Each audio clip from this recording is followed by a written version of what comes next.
Hello, it's Mark from Yokel Bear Reads here. It's June, so it's Pride Month. I'm going to do some LGBTQ recommendations. I've seen a lot of great booktube videos over the past couple of weeks doing the same, doing some Pride recommendations. And there's been some great books, some of which I'm going to go and pick up and find out more about. I noticed a lot of the videos were very young adult based. And I think that is a great thing, and I'll tell you why. When I was first coming out as gay in the early 1980s, LGBT themed literature wasn't very good. There were some honourable exceptions, but it wasn't terribly good. In fact, I should say what we were really talking about was LG representation. There wasn't much in the 1980s about bisexuality, and that what there was really badly written and portrayed bisexual people as kind of sneaky and underhand, all the usual stereotypes. And certainly from my perspective, I don't remember reading any literature really that had a trans theme. So I think the fact that LGBTQ younger people today have got this diversity and this range, and there's so many voices writing about the LGBTQ experience for younger people, I think that's a really great thing. I think it's brilliant when I see authors like Lionel Shriver questioning the benefit of diversity of writers, etc. I think, to be honest, Lionel, you're talking out your hat, really. You're talking nonsense. I have definite views on this, and I will do another video at some point outlining those views. But the books that I'm going to recommend are not going to be young adult. I've kind of gone in a different direction. That's not because there isn't good young adult stuff out there. I thought I might go back to some of the stuff that I read when I was younger, but also as well kind of a range of stuff that I think might have fallen through the cracks a little bit. LGBTQ literature that may have not got the exposure, or may not have, caught on as much as I think they should have. And so we're going to go back first of all to one of the first LGBTQ themed books that I ever read in the early 1980s, when I was kind of still figuring out my sexuality. And that book is The Aerodynamics of Pork by Patrick Gale. Now, Patrick Gale has gone on to write some incredibly good books.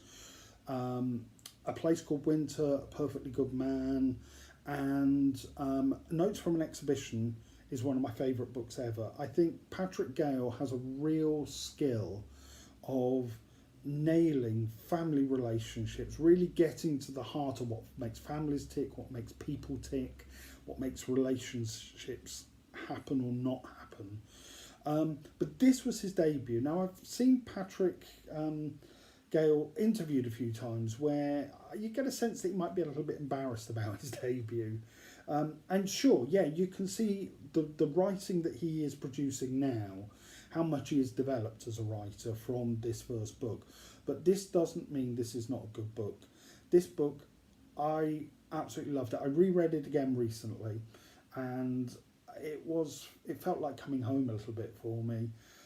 It tells the story of a young man called Seth, who is coming to terms with his sexuality, but it also is, there's another story running parallel to it, which is kind of a lesbian love story as well, which I thought was great. It was kind of the two representations in one book. And the stories come together towards the end, as you would expect.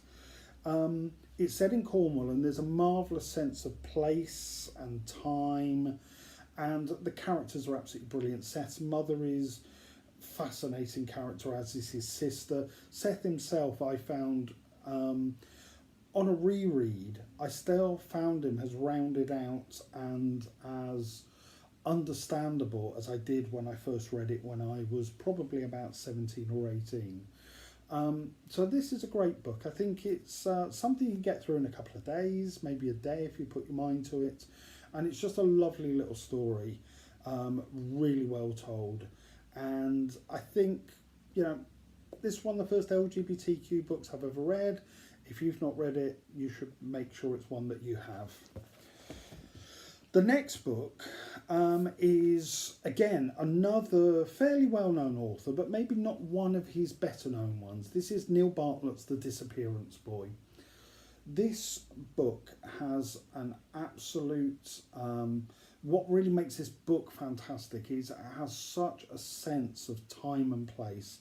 It's set in Brighton on the south coast of England in the 1950s. It tells the story of Reggie, who is a disappearance boy, and what that means is he's a teenage boy that is employed to help out with magic tricks for a magician, for a stage magician. His job is to actually work the mechanics of the Disappearing Lady Act, where a woman goes into the cabinet and the magician makes her disappear. It was Reggie's job to actually make that trick happen. But it's also about his kind of search for identity. It's about him discovering sex and discovering love. Also as well, I love this book because of the depiction of disability.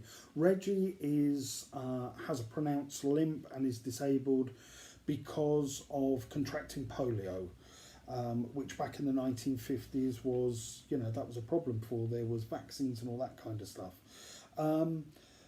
But what this book is absolutely brilliant for is the fact that you get a real sense of Brighton at the time. Now, I love Brighton because I lived in Brighton for over 20 years. I was very sad to move away, which I had to do because of work, but Brighton always has a real special place in my heart. It's a town like no other in Britain, I would say. It's a town that has a certain feel to it, and a certain feel of the past.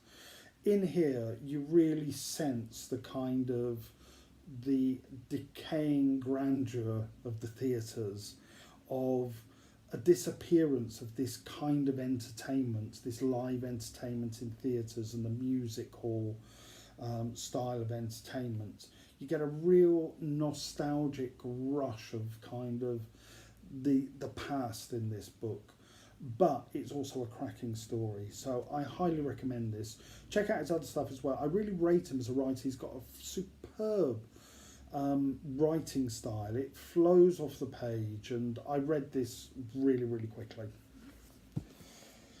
Talking of a sense of time and place, my next recommendation, I think came out last year or the year before, Blood Relatives by Stephen Alcock.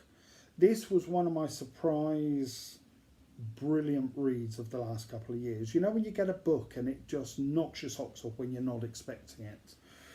It's set in Leeds in 1975, and you get a real sense of a northern town in the 70s in Britain, and from a working class point of view, where there's National Front skinheads, kind of fascists beating people up, the grey housing estates, and the red brick terraces of the kind of more well-off people.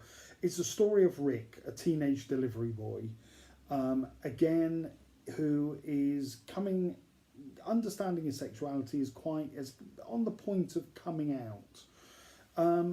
It's a great story. Rick is a great character. There's a lovely bit in here about where Rick meets this guy called the Matterhorn Man, is the nickname he gives him, and I'm not going to give too much away, for regular casual sex, shall we say.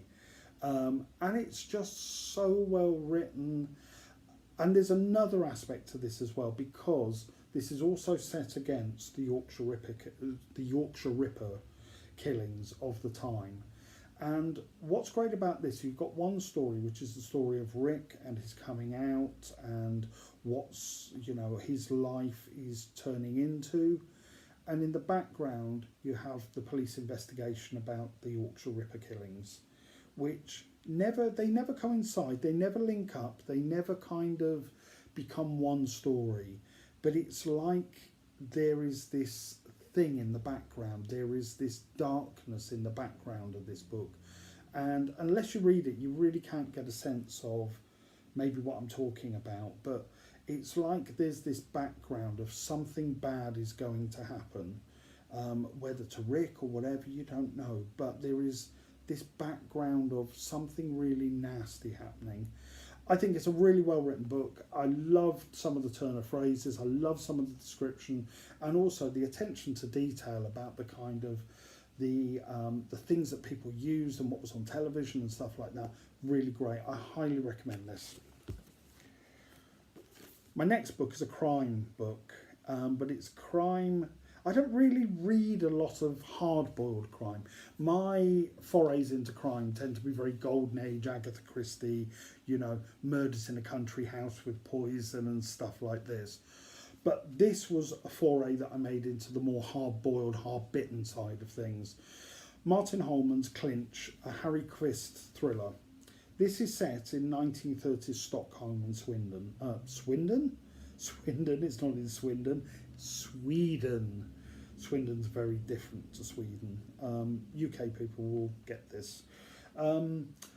Basically, it's almost a straightforward hard-boiled crime thing. It's about a character called Harry, who is an ex-boxer, now turned debt enforcer, and about him having to kind of solve a murder to be able to save himself from being arrested and being executed, that kind of thing. But the thing about this book is again, there's a real sense of time and place. That the winter in Stockholm, the snow, the slush, but also as well in the background there's the rise to power of the Nazis in Germany, and how that kind of the Nazis supporters in Sweden were kind of becoming more active. The other thing about this is this is brilliant because it's got one of the most brilliant depictions of a bisexual character I've ever seen, which is the main character himself, Harry. In this book, he is openly bisexual. He's proud of being bisexual. He's proud of who he is. And it forms just an integral part of the plot because it's an integral part of him. Really well written, no stereotypes. This guy is, well, he's hyper masculine, totes mask, as I believe the kids would say these days. You know, he's a really rounded out character. You get a sense of depth from him. This is the first in a trilogy, and I've got the second one on my TBR list because I need to see how this ends. I need to see how this trilogy plays out. I absolutely loved Harry. I fell in love with him a little bit, to be honest with you. He was an interesting and sexy character. So there you go. That's Martin Holman's Clinch. The next one is one that I've just finished reading, which is Sarah Winman's Tin Man. It's an LGBT themed novel, but not exclusively. And this is about unrequited, well, no, not unrequited, but mischances, about a relationship that didn't really get off the ground and how the two lives of people went in different directions. It's the story of two boys, Ellis and Michael, who are inseparable, and they become a little bit more than friends. There's a budding relationship until Annie walks into their lives and everything changes. What I loved about this book is that it's really pared back writing. It's very simple writing, but it's simple but effective.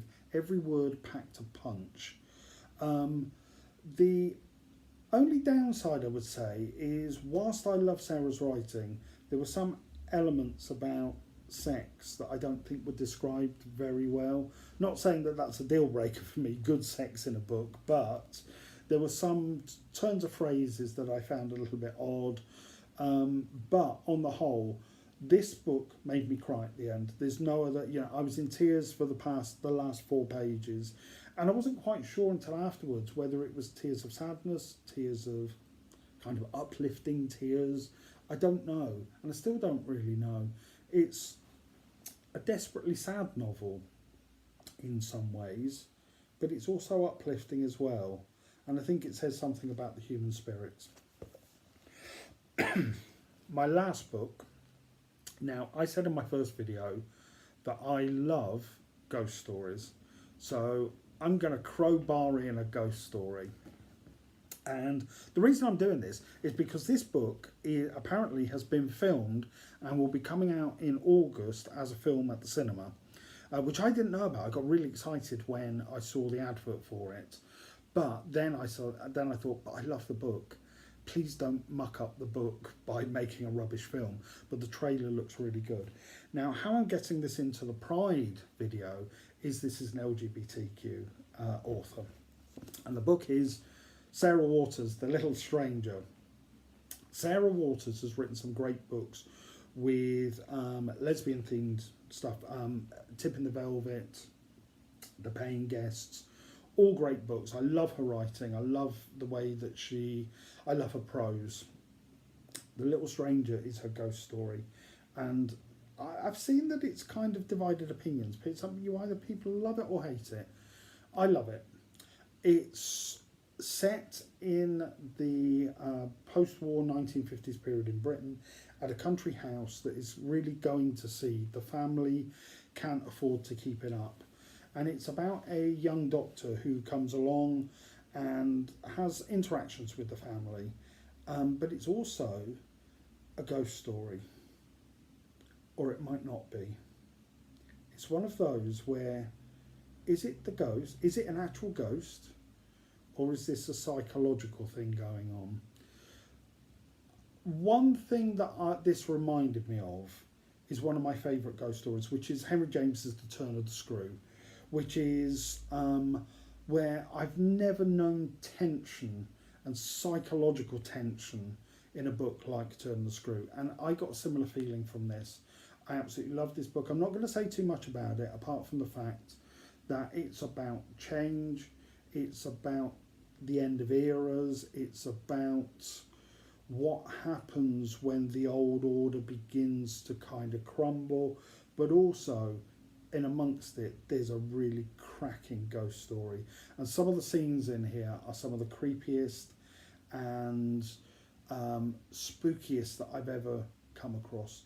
So that's my book recommendation. With this, I will always get a ghost story in somehow.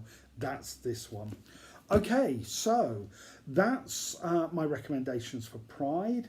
My next video will either be a book haul, though I might wait for my book haul to the end of the month and do a July book haul, which in that case, my next video, be prepared, get yourself equipped. We're going monster hunting, and that's all I'm going to say. Thank you very much for watching. That's my Pride book recommendations. Next time, monster hunting, and that's all I'm saying. Okay then, bye.